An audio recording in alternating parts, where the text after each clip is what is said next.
Hello, everybody. Thank you for being here as part of Spotlight Indie's big weekend. We are here to talk about subgenres. I'm Fraser Armitage, part-time robot, full-time nerd, and I cannot wait to dive into this with three incredible authors. We got Tim McKay, Olivia J. Elliott, and Luke Tarzian. I hope you pronounced all your names right. You can tell me if I have right now. Tim, how's it going? Please tell us a little bit about who you are. Yeah, thanks for having me. I'm a fantasy indie author. I also work as a freelance editor, currently part-time professor here at the college in Ottawa, so teaching creative writing and professional writing. This semester I got to teach a creative writing workshop, which was a heck of a lot of fun, but at 8 a.m., so there's trade-offs. Yeah. Other than that, yeah, I mean, I've been doing this writing for the last, I guess, it's coming up on 3 years. So I still feel very new to it all. I've been editing longer than that, starting in university for journals, and then I transitioned from that to freelance copy, line and style editing for other indie authors, just as a way to give back. And I did some marketing studies back in the day on top of my econ and poli sci and history before that. So that kind of helped me springboard a bit on social media. So most people know me. I'm trying to branch out. I don't want to be just based on Twitter or whatever you want to call it. So you can find me on most platforms, but yeah, most people know me because I kind of built myself up originally on Twitter and just connecting with other authors and learning mostly. And now I actually feel kind of bored there now because I started just wanting to learn from other authors. I've run out of questions to ask. So now I'm coming to things like this, trying to see what other people are doing on a more fine-tuned level and keep upping my game. So that's me. That's awesome. It's great to have you here. Great. Olivia, tell us a little bit about you. Hey, so I'm an author, I'm a podcaster also. I write interactive fiction as well besides book, and my books are generally weirdly cross-genre, so it's very interesting to be here to discuss different books. My podcast, I do thematic analysis of books very in depth, and I also teach writing over on Substack, mostly literary analysis, picking something apart. I don't like prescriptive advice, so I don't offer that. It's more like, this is a technique, here is what you can find, here is what you will have to consider if you want to apply it. So yeah, super happy to be here again. Yeah, welcome back because we've had you on the channel before. So yeah, welcome Yeah. back, Olivia. Luke, tell everybody about you. Hey everyone, I'm Luke. Obviously, unfortunately, I do also write fantasy. Very sort of mixed genre as well. In my day job, which I'm currently on my lunch break for, I function as a paralegal for special education. But happy to be here. Yeah, great to have you, and thank you for joining us on your lunch break. Yeah, for sacrificing the time away from work. It was something to look forward to, so no Yeah, complaints here. awesome stuff. Let's dive into subgenre then. Right. Okay. So for anybody who is out there thinking like, what's the difference between a genre and a subgenre? Genre, you have like your main branches, and subgenres exist as categories within that. So like fantasy would be a genre, but epic fantasy would be a subgenre, or cozy fantasy would be a subgenre. For the purpose of like this chat, when so many of us are genre blending authors, where do we start when it comes to subgenres? Because do we think that subgenres matter? Do we think subgenres are a good thing? Do we try and break away from subgenres? How do you approach subgenres in general when there's so many of them across the board?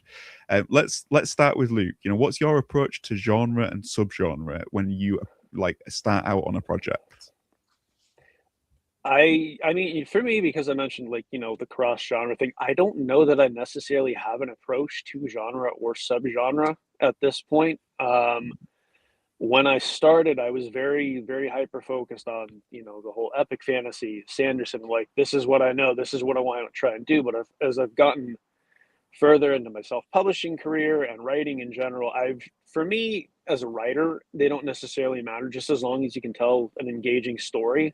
But from the marketing perspective or from the perspective of a reader, I think they're important because everybody has niche interests. And it's, as with everything else, if you can find something that connects to you, I think it's going to be that much more interesting. And I think that's where subgenre definitely comes into play.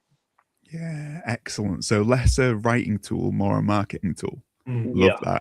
that. What's your take on this, Livia? I have to agree with that. To me, subgenres and also tropes are marketing tools, not necessarily writing tools.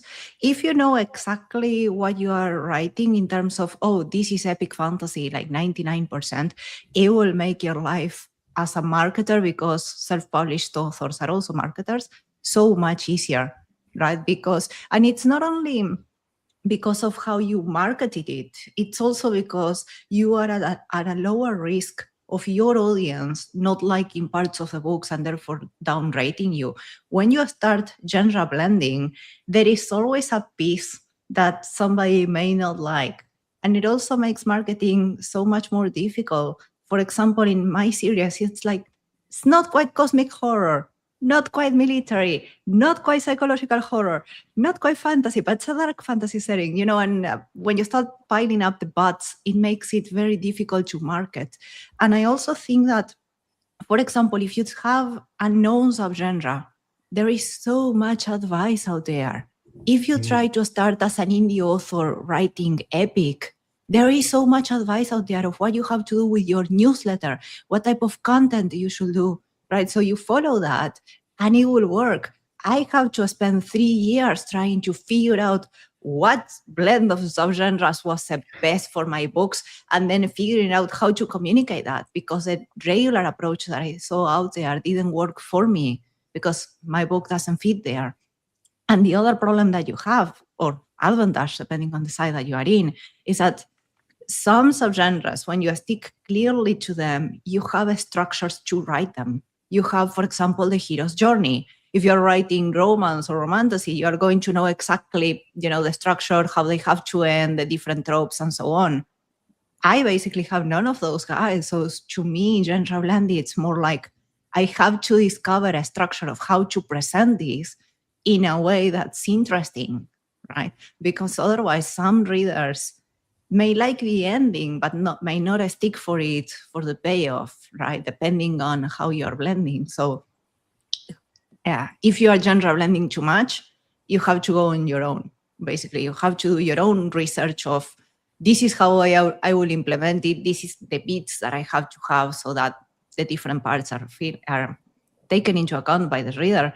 And you have to discover how to market it. And the problem of that is that it burns you out, because if you end up spending 3-4 years trying to find out how to market that genre blending thing and have no response because you are discovering how to market, that can take a toll on you, right? So I think that's also something to consider, not only, whether how you define the thing, also how you market it and the consequences it will have for you. Yeah, great answer. I really want to come back to something that you've raised in that, Olivia. I also want to come back to something that Luke raised as well. But first, let's go to Tim and just get your take on this. Do you have an approach when you set out writing, Tim, when it comes to genre or subgenre or anything like that? Are you conscious of it? I think I'm going to end up echoing a lot of what we've already heard, but yes, and more so now than when I started. So kind of echoing, I think, what Luke said originally. When I started, I definitely had an idea of what I wanted to write, and it was a mashup from the beginning. So kind of what Livia is saying, and all exactly those struggles. Marketing a blend is tough, and if you aren't very, in my case, it's fantasy, but with it's flintlock fantasy, so a certain technological era, so but in a fantasy world, but with a heavy sci-fi element thrown in. And I braced for some people who weren't going to like that, and it still wasn't enough. And then some people who love it. So now I'm very conscious in my marketing. I slapped, when I redid my cover, I made sure it was on the back of the cover. I make sure it's in all my blurbs. It's in I make sure front and center, in advance, to kind of push away those who won't want it. So that's part of this too. Yeah. And subgenres are good for that. it helps you push away the wrong reader and attract the right reader. That's part of it. At the same time, you're experimenting, especially with a mashup. Some of this stuff you can spend years trying to plan in advance how to market it, and then the real world will slap you in the face, and you'll have to adjust as you go. Oh, I love something that you said, because I think that marketing, especially on genre blending, it's a lot of push the wrong reader away. It's not only inviting the right reader, but it's also making sure that those people won't read your book because it's not for them, right? Which is tough, because you don't want to. I find that tough. I don't want to. There's a part of me that is maybe too much of a. I don't want to push you away, but if I know you're not going to like my book, that's the tension, Because at the end of the day, it's about communicating what the book is about, right? And if what you read, it's not like, Well, so that was my first book, and then I was working on the sequel, and this thing happened where I realized I wanted a bit of a break. And there was a lot going on at the time. It was partly just busy, but it was also, my first book was pretty dark, and the sequel was getting even darker.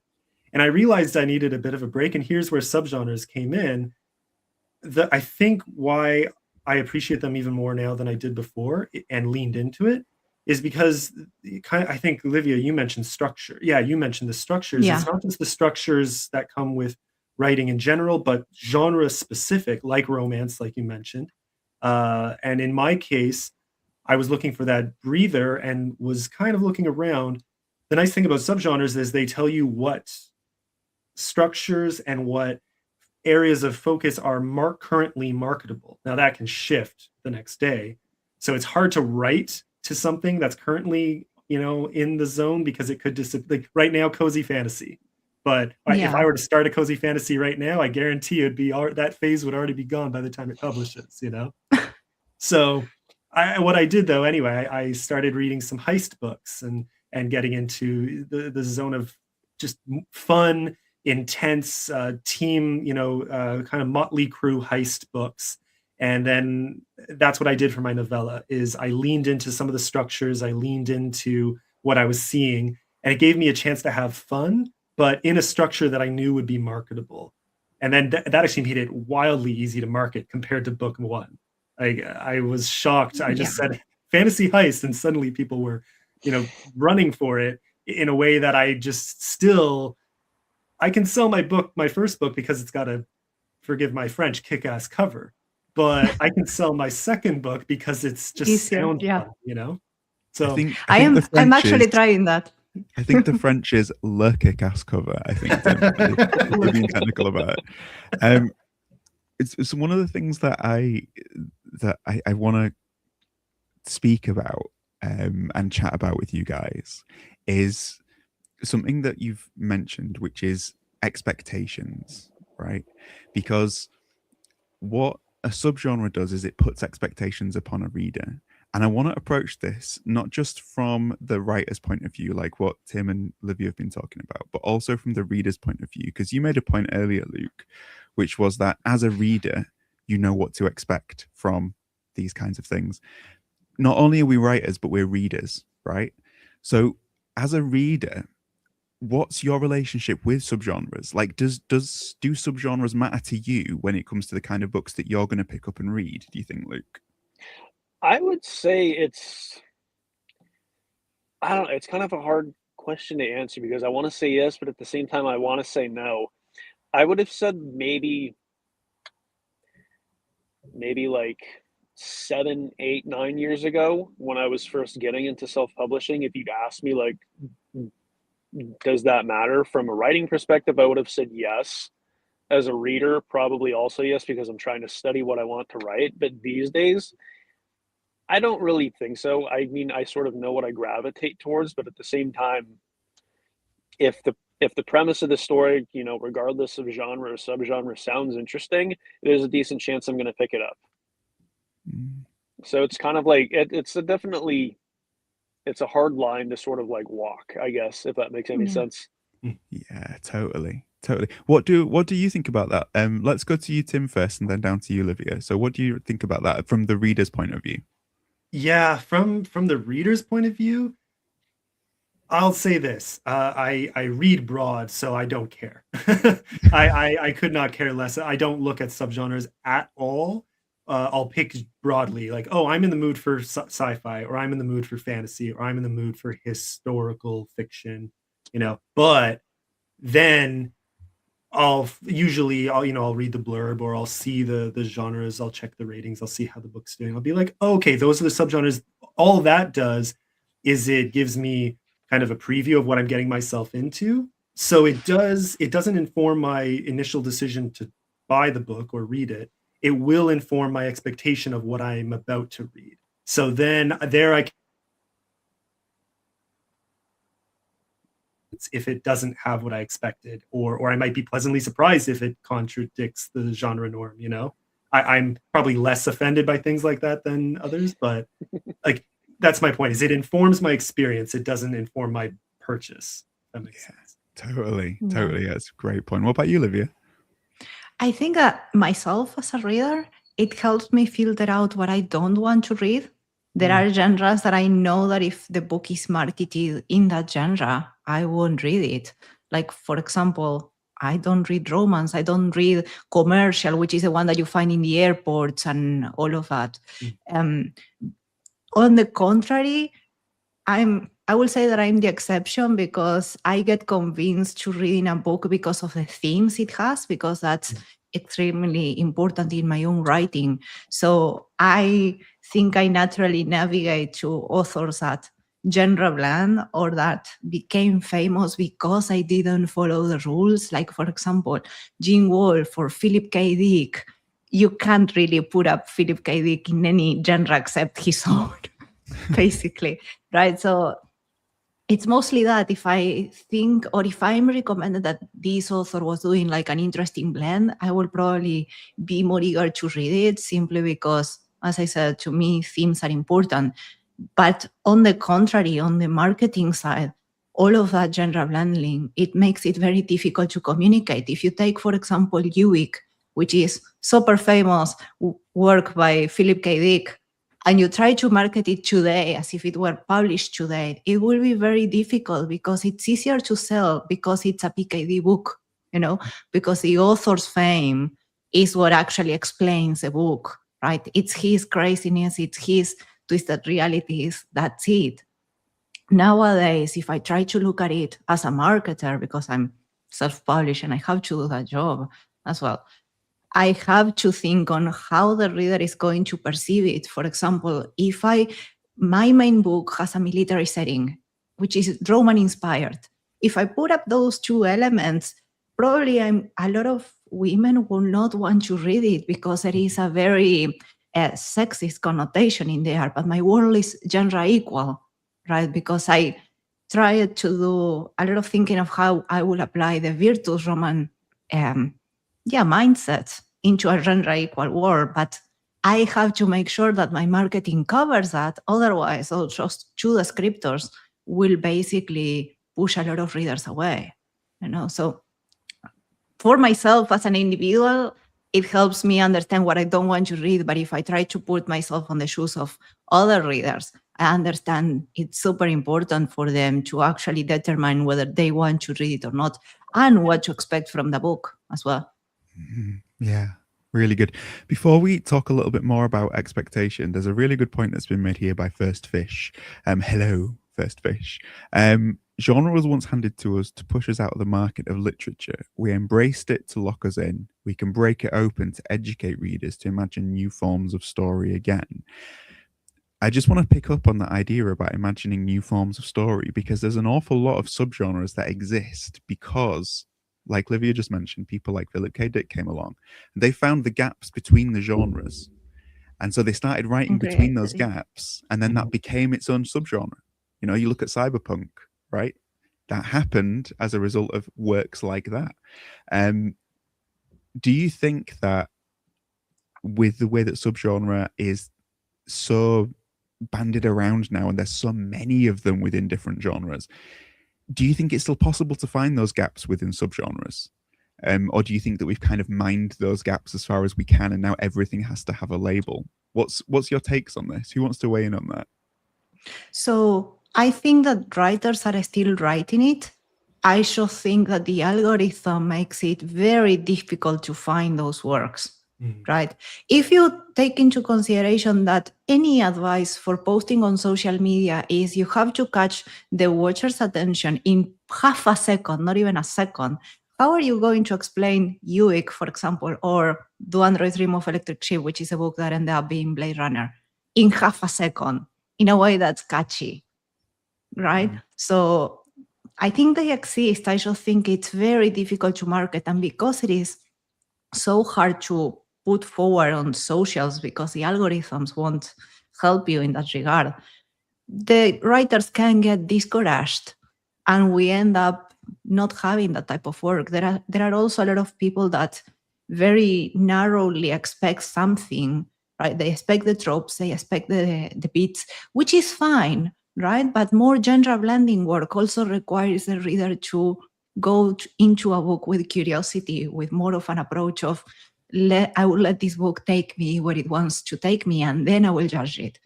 I think that nowadays, because subgenres have become so important for marketing, readers go the other way around. This must be, I don't know, dark fantasy, therefore I'm going to expect this and this and this, and the moment the book breaks it, it's like, this is trash, throw it.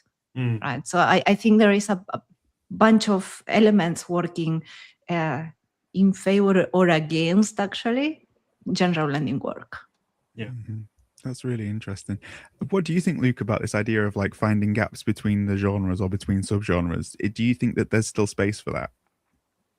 I would say so. I definitely say so as a writer. I think from a reader's perspective, though, and I could be going out on a limb here, I see a lot of people who saying, oh, I want to try something new, like I want to read fantasy or sci-fi or whatever that like I've never seen before. But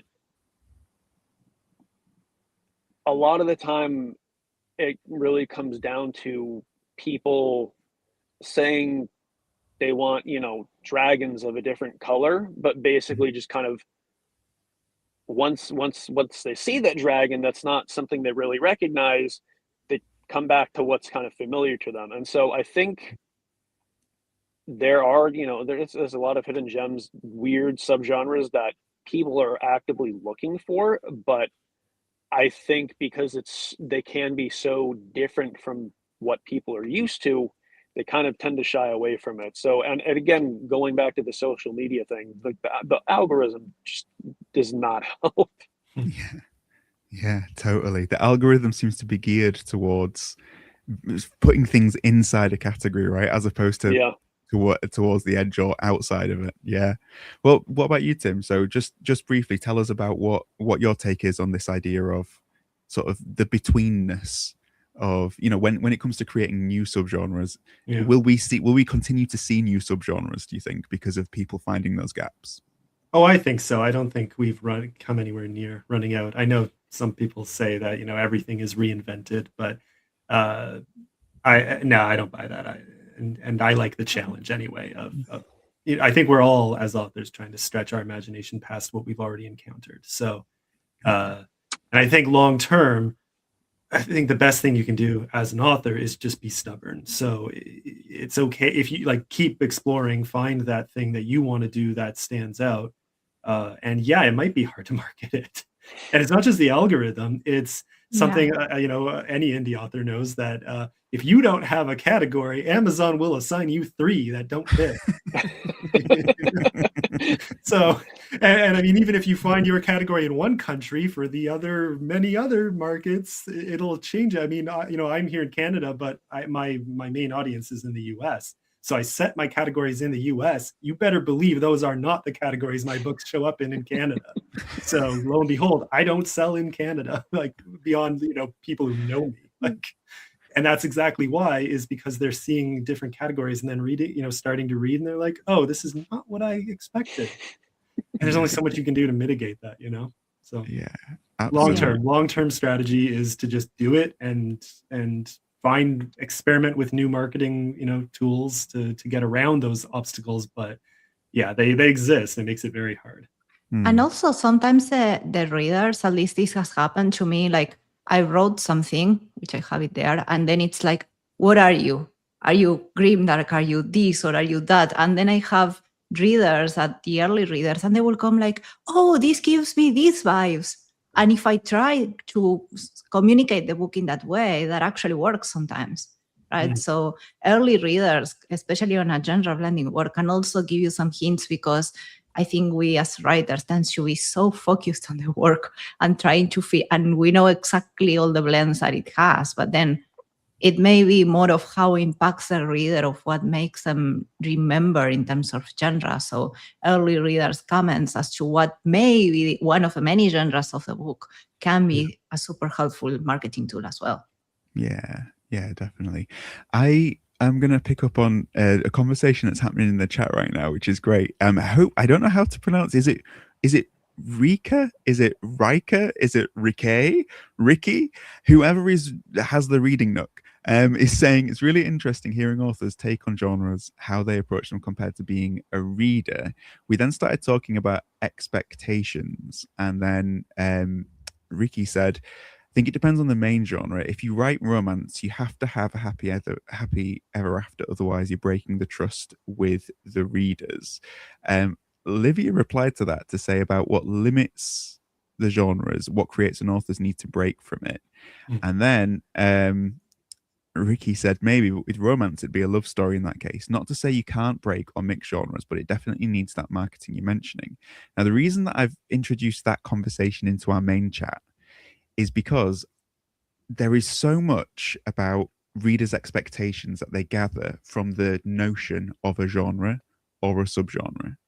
And I want to get your ideas as to how far you can subvert that, how far you can play with that as authors, how far that limits you, okay? Because when I hear the word romantasy, right, instantly I have a picture of that story from beginning to end. When I hear the word sort of like, space opera, same thing, right? I've got that image in my head. How far can we as writers go with playing around with those expectations? Luke, let's start with you on that.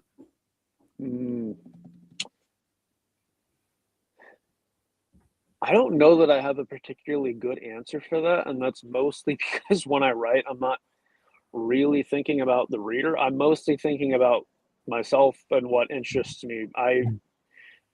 The way I write, it's very haphazard. I like puzzles, and so that inevitably makes its way into anything I write. And so I guess if I'm looking at this from the writer's perspective and the reader's perspective, I go in basically saying, all right, this is going to be weird as shit. It's going to be complicated, but I'm going to trust the readers to figure it out, because a lot of people like a challenge. So I mean, that may not necessarily be the answer for that particular question, but I think that's the best way I can approach it. Oh man, trusting the readers. Definitely. That's something that I'm always feel like every time I read a book, I'm like, man, this author really trusts the readers, right? And I'm like, oh, I need to do more of this, It's such a great point, because I think with I've tried in the past where to like, sort of handhold, but the way my brain works is I'm so focused on saying as much as I can in as few words as I can, to the point where it sort of makes my writing a bit denser than it could be. But for me as a writer, I like the challenge. I think using language helps sort of with the immersion of the story. But yeah, so I guess just to that point, I have to trust the reader implicitly, I guess. And do you think that requires like understanding the reader? So like if I use this genre title or this subgenre, I'm going to reach a certain type of reader, and I trust that that's the reader for this. Do you think that that's a way to use subgenres while trusting the reader, do you think? I would say so. Yeah. Cool. That's really good. What about Livia? Let's come to you on this one. How, when it comes to subversion, when it comes to playing around, what's your take on that? How far can we push it? If we're going to use a subgenre to market our books, how far can we play around with that, do you think? I don't know. My process is similar to Luke's. Like I had an idea. I work mostly by theme. So I generally get the idea of, oh, I want to discuss this theme. For example, for my prequel, The Genesis of Change, I wanted to discuss the idea that fear and desire are the fundamental emotions. That was it wasn't a genre. That was the original idea. And so I went in and write. And then I ended up with a book I thought was somewhat grimdark because it's brutal. But when I gave it to grimdark readers, it wasn't, the brooding hero. It doesn't even have a human protagonist. You are following 20,000-year-old beings. It's not quite eldritch horror because you are on the mind of the eldritch being, right? So what happened was that many people will read it and say, like, yeah, this is not grimdark. It's brutal, but it's not grimdark, So after I wrote that one, for the others, sometimes I try, especially for Omens, which is the main book in the series, I tried to hint that it wasn't specifically grimdark and that it wasn't this or that at the beginning of the book, but still I didn't plan for the mix that came up. I planned for the themes that I wanted to tackle. I planned for the world and for the setting. And then as I wrote it, I said, with more experience, I started saying like, okay, yeah, I'm going to highlight something here. I'm going to put up a clue here. That, for example, doesn't happen in my interactive fiction. Those I actually try to be more specific. Like I have a hard sci-fi story. It's hard sci-fi. That's it. It's very, because I try to experiment in a different sense. I think it's more like once you finished and once you are done with the story, at least for me, it's more about trying to, okay, this is a story that I wanted to write and this is a story that I wrote. What elements does it have? How do I market it, right? It's, I would say, a difficult way of writing in that sense. And to answer your question, I don't try to subvert the tropes. I just don't write to them. I don't write to tropes. I don't write to genres. I write the idea and then have to figure out how to sell it. Yeah. Basically. So you're leaning into theme and then trusting that you will find a subgenre to match when it comes to marketing, as opposed to which is quite difficult. I think that I have had more, and it's not even my inspirations as a writer, Gene Wolfe, PKD, Ada Palmer, Borges. It works well if I say like, these are my inspirations, rather than saying, this is for readers of this or that, because my book is nothing like Wolfe's. It has a very complex world building, but that's not what I took from him. I took more like the use of the nuanced use of language as a tool to give clues and foreshadowing, right? So that's also a bit more difficult to explain, in that half a second that socials require. Yeah. So again, I guess the theme that comes out of these both answers between Luke and Livia is it's all about trusting that what you write is going to reach somebody, and then understanding the market of the readers that are out there, and then how to target the right readers for what you've written, as opposed to try and write for them. It's a case of, right, who's going to enjoy this and how can I reach them? And that's the way to use subgenres, which I think is a really interesting way of going about it. At the end of the day, if you are a reader and you like something, you have to understand that you are not unique. Out there in the world of 7 billion people, there has to be someone that likes the same thing. The problem is finding them. And how do you find them, right? So subgenres are your tool for finding them, which is great. Exactly. Tim, what about you? I mean, when in terms of subversion, let's just go with that. You mentioned earlier about expectations and about setting expectations and then playing around with them. So how far can you afford to stretch that, do you think? It's definitely a tread carefully issue. And I want to say really quickly before I to Livia's point about comp titles, I would say that's an even more perilous zone than some genres, So there I'm very cautious. But that's a place where, like Livia said, your beta readers, for example, I find I don't know who to compare myself to, and then a beta reader will say, oh, this is just like this. And I'm like, thank you, I'll use that, So sometimes it's like that with subgenres too. You get told where you belong after the fact. You just write the story that you wanted to read, and then you figure the rest out after. For not upsetting readers, I'll say this. I think how viscerally someone will respond to you breaking a genre norm varies dramatically by genre. So Yes. hell hath no fury like a romance reader scorn. That happily ever after, yeah, do not so I never, if I throw a few of my books now have romantic subplots, that's all I will ever call them. They are not romance books, because you better believe I'm not. I some happily ever after here and there, but I love breaking that, so I'll never call myself a romance author. If I want, if I don't want a review bombing of 1 stars to occur, I will not ever mislabel myself. But fantasy, like in my most recent book was fantasy horror. So I very much had in mind the expectations of horror readers, and trying to blend that in a gothic fantasy environment. So I had those expectations in mind, but I was not really that worried. Maybe because I'm familiar enough with both fantasy and horror that I was semi-confident I could pull it off. And I also knew that if it leaned more one way than the other, I didn't think I was going to I didn't think I was going to have a mob come after me for it.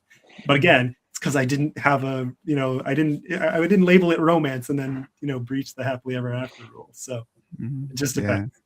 I think so. Just to add into that, like, because I love that about hell hath no fury like a that's just great. What I would say as well is that with all things, when you're going to subvert something, the best way of doing it is to meet enough expectations before you then sort of try and shift them. So like if you're going to write in cyberpunk, but it's actually going to be nothing like cyberpunk, throw in some pink and blue neon early on in the streets, right? To establish we're in this subgenre. Now I'm going to take you for the ride. And I think that really ties in with a comment that First Fish has made about taking your readers for the ride, and then trusting that the reader's going to go along with you, and also trusting that the reader is going to step off, if it's not enough. And I think that's absolutely key. But yeah, if you're out there and you're thinking, right, what can I do within this subgenre? Don't just abandon the subgenre on page 1. Yeah. Otherwise, you might be in for a rough time. With regard to setting expectations as well, Alex has asked a really interesting question, and I want to get your take on it. Hi, Alex. So how does he know if he's a fantasy comedy writer or a comedy fantasy writer? Because they're both genres in their own right. How does one become the genre and the other secondary to it? Do you think that this has to do with expectations, guys, and with what you're setting for the reader? Who wants to weigh in on this one? Me. So 2 things to consider. First of all, speculative fiction and fantasy specifically, it has a very low reputation among fiction, right? So depending on how heavy your fantasy elements are, comedy readers that read comedy written in the real world without speculative elements will not like it. Right. So I will say that if fantasy is a big point in your book, you are in a secondary setting, you have a talking sword, whatever, something that's clearly not real world, then you will want to market it as fantasy comedy, right? If you have something like spooky ghost or something like funny ghost or whatever, which is more urban fantasy with some elements in there, you could front the comedy. But to me, it will depend on which element takes the most prominence and how the audiences of each genre think of the other, right? For example, I haven't read it. I don't think I'm the audience. Dungeon Crawler Carl, a lot of people like the fantasy, hate the comedy elements on it, especially because of the tone. And I think comedy is very difficult because it really depends on the tone, right? It's not the same as to have something that is darkly humorous as to have something that's silly and fun and upbeat, So it will also depend. I wouldn't use comedy. I will try to use something more specific that highlights the tone as well. But then again, that's one genre I don't write. I wrote a single story in humor cozy, and I found it incredibly hard. So, Yeah, but then again, within comedy, you've got subgenres. You've got black comedy, you've got fast comedy, you've got all exactly. this kind of stuff. So you have to use that. Yeah. Yeah. What about you, Luke? If you were going to be tackling a comedy fantasy or a fantasy comedy, which one would you lean towards, do you think? I think it depends on two things. And so a few years ago, I wrote a novelette called A Cup of Tea at the Mouth of Hell, which on the surface is about Lucifer looking for his missing tea kettle. And so I think to that point, whether or not you're comedy writing fantasy or fantasy writer writing comedy, I think it depends to what level each of those informs each other. So if, again, as Livia was saying, if it's in a more sort of like secondary world setting, then obviously it's going to be fantasy with comedy elements. But if you're in sort of a real life setting with the comedy, but it's again, it's just kind of hard to differentiate, and it comes back to sort of I'd say the type of comedy informing how weird the fantasy could be, or the level of fantasy informing what kind of comedy you're going to use. Mm-hmm. That's the next invite to my next sort of like party is going to be a cup of tea at the mouth of hell, just to give everybody an accurate explanation of what's going to occur. I think that's great, Luke. That's such a good title. What about you, Tim? Just your final thoughts on this one. Yeah, I mean, I kind of wrestled with this, but just very briefly when I was preparing to release I started wrestling with this about halfway through writing my fantasy horror, and the ordering there is intentional, but I think what we've heard already covers it. It was just, I knew the fantasy was dominant, but I was following a horror structure, and that sums it up well, where I need people to know up front, this is fantasy. So if you don't like fantasy words and you don't like not being in this world, you're going to get smacked in the face. Go away, politely. Please don't read this. Yeah. Whereas, but then I had plenty of horror readers who went in knowing that and then enjoyed it. So I feel like I did my job, but I had to set that expectation in advance. And it also comes down to branding isn't the right word, but author identity and how you want people to perceive you. Mm-hmm. I was kind of at a cusp at the time, and I thought, do I want to maybe open the door to writing horror outside of these fantasy worlds? And maybe just, I thought of opening the door and doing it the other way around, horror, fantasy, and maybe I would really narrow the scope of the world and dive into a very limited horror context. And I very early decided, no, I know that's not this story at all. Forget that. And so I had the opportunity to start redefining myself maybe as an author in people's eyes. And I thought, no, I know exactly. I think I'm always going to be fantasy first. It's going to be fantasy adventure, fantasy horror, fantasy flintlock. It's always going to have fantasy first. That's just apparently who I am. So, and you figure that out as you go, I guess. And so let's pick up on that idea of branding, the idea of, you as an author and then the subgenres you write in. How important is it that, when it comes to the way that you brand yourself and market yourself, how important then do subgenres become in terms of how that affects your branding?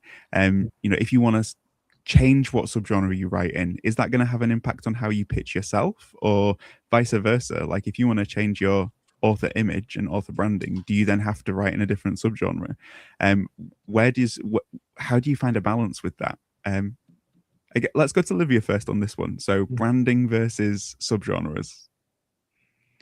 That's complex, especially for me because I blend so much.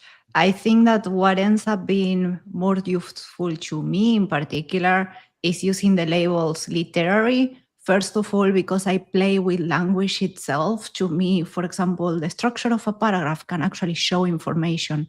In one of my books, In Dance With Me, I literally strike through text, through the novel, because it has a meaning. Or I may switch to present tense in one specific section because it has a meaning. So when I put up the literary label, I found out that more readers know to expect some weirdness around the language, or language as a tool and not just clearly structured text, and that's something that influenced me the most when I was writing, when I write interactive, and then I carry it somewhere else on my books, because I really feel that language is more just than the sentences and all of that. And the other label that I started using is weird fiction. My main series, Records of the Orders, is weird. It works around dread, but it's not necessarily the only element. It's a dark fantasy setting, but it's not gothic. So it has things that you can't quite put in, right? That's what I ended up going with that label. I've personally found out that saying weird lead, it brings in the readers that have zero expectation about genre and want, a roller coaster, something that they cannot predict. And that's what I write. But I think that also, I wanted to echo what Tim said. Like at some point that said, should I tame my weirdness in terms of how I write? Right. And I said like, nah, I like to write that stuff. I like to write these eldritch beings that are impossible to understand. I want to write unsettling realities. I want to dive into a traumatic flashback from the past and see what effects that has on memory, right? So I don't want to tame it. I like what I write, and if I try to tame it, it will take the joy of writing away. So I somewhat had to find out a way of branding myself to fit that. That's how the sentence, so you may have seen that I have a little logo that says, "For those who dare." And basically that's for those who dare to explore these without clear labels, right? Yeah, definitely. Luke, what do you think about this relationship between branding and subgenre? I mean, I kind of agree with I agree with it. And just to sort of echo what Livia was saying, I think for me, like I would say my writing and my personality are very heavily entwined, especially as social media is concerned.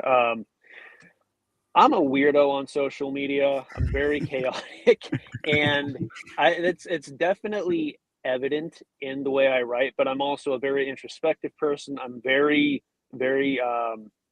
interested in mental health and that kind of representation in my work. So as much of an oddball as I can be, there's also that focus on, a lot of darker sort of subject matter. And a lot of what I try to do while tackling that is to sort of keep it light, but also not necessarily shy away from how kind of fucked up a lot of that stuff can be. So I like to put a lot of myself in my writing and my branding, if that makes any sense.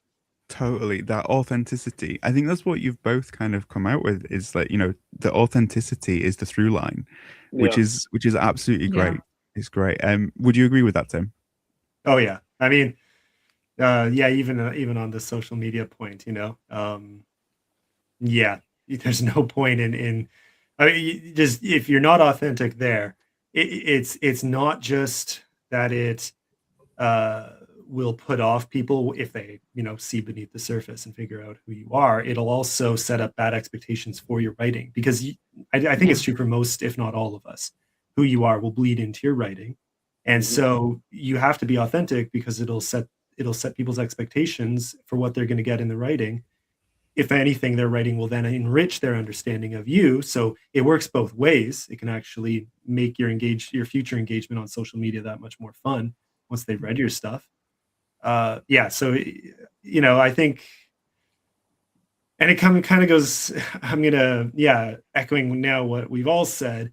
I think I like that we keep hearing, don't handhold and just be stubborn and do your thing. Don't tame it. Don't and it's not just about trusting the reader. It's about being true to yourself, and being authentic will make a better story. I think skill will help, smooth the edges there, as we all grow and learn with practice and with trial and error, and as we learn. But yeah, you have to be authentic. Like, authenticity can't be sacrificed to genre norms. And you might be in the wrong genre or subgenre if you're finding there's a clash there. Yeah, that's really good advice. Just before we wrap all of this up, I I just want to go around and just see if there's like a little guilty pleasure or like a little secret wish that you would have for merging subgenres together and creating something. Are there subgenres that you would love to see smashed together that would just speak to your heart? Like, is there anything like that? And I know that this is like a little bit sort of like, we haven't talked about this prior to coming on air or anything, so you might not have an answer for this like to hand.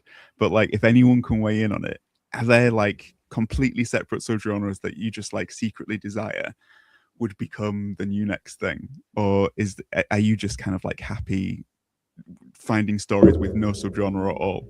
Sort of I'll let anybody weigh in on that one.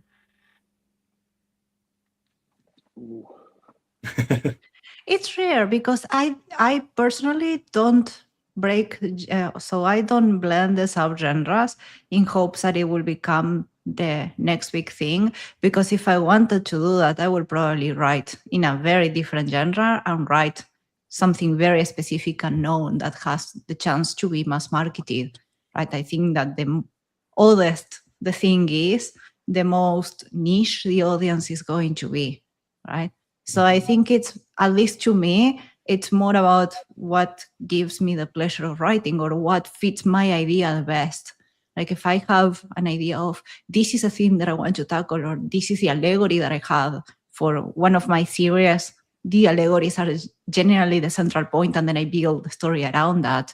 To me, that's what works best. I know very well that it's very likely I will always be niche, a niche writer, and I had to make peace with it as well. But it's not I don't think it's about making it, the next big thing. I think it's more about like, this is the idea that I have, and I'm going to accommodate it and then figure out where it belongs, basically. Yeah, totally. What about anybody else? Has anybody else got any kind of like ideas about that?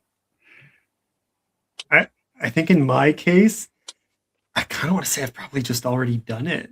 Yeah. That's probably a mix of newbie ignorance and stubbornness. I don't care. I'm just gonna do it. I might as well shoot myself in the foot now, get better, and then later when I actually as long as I haven't totally put off the entire market, I can hopefully put out something better that maybe adheres to more of the norms and go big. Then for now, I'm just having fun, So I feel like I've done most of the things I dreamed of doing already in book 1 and book 2, and now really in book, I haven't stopped yet. I'm still stubborn. So yeah, like even the sequel I'm writing right now, I have more than a little bit of fun, and that's just I don't know if that's ever going to stop. I don't know why it would. Again, authenticity. So yeah, I don't have an answer because I've already done it. Yeah, love it. Have you got a mashup that's like secretly like playing at the back of your mind, Luke? You can answer no if you like. No, I think I'm echoing honestly what Tim said. I think a lot of my last couple of releases have been very, very odd. I'm cool just writing whatever the fuck I want, regardless of genre. And if it happens to appeal to people, then that's awesome. Yeah. But just for the record, if anybody out there is thinking of writing an alien invasion recipe cookbook, or like a self-help murder mystery epic fantasy mashup, where it's like the dragon, if you're a dragon detective and you've lost your piece, and you need some help, I'm 100% in for all of that. So like take subgenres, mash them together. You'll at least have me that's like wanting to read it. So thank you so much for everybody for joining us. Thank you. Oh, hang on. There we go.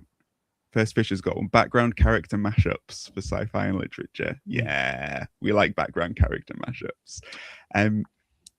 Thank you for joining us, Luke and Livia and Tim, and for everybody in the chat who's joined us as well.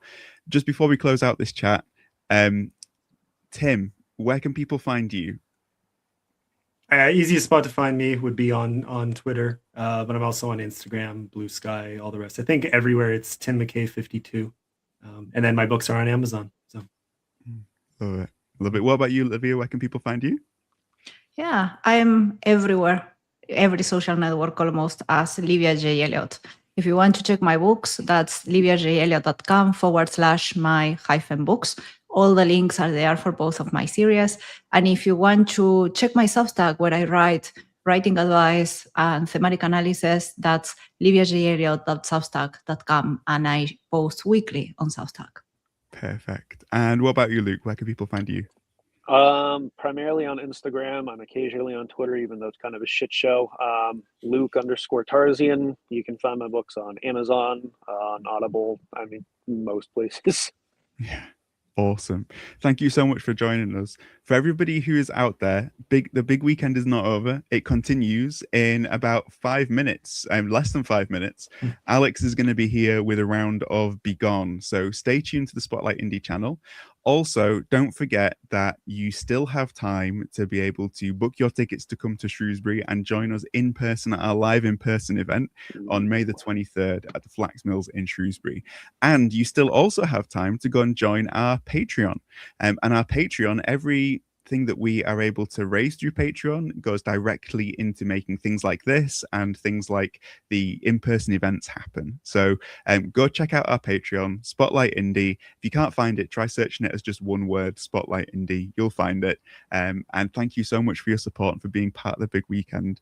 Also, Holly is reminding us that it's completely free to come to the event. So yeah, that's why you need to book your tickets to Shrewsbury, because you get in free. So thank you ever so much, everybody. And yeah, thank you for being here and helping us have fun with subgenres. Bye, everyone. Yeah. Thanks for having us. Bye.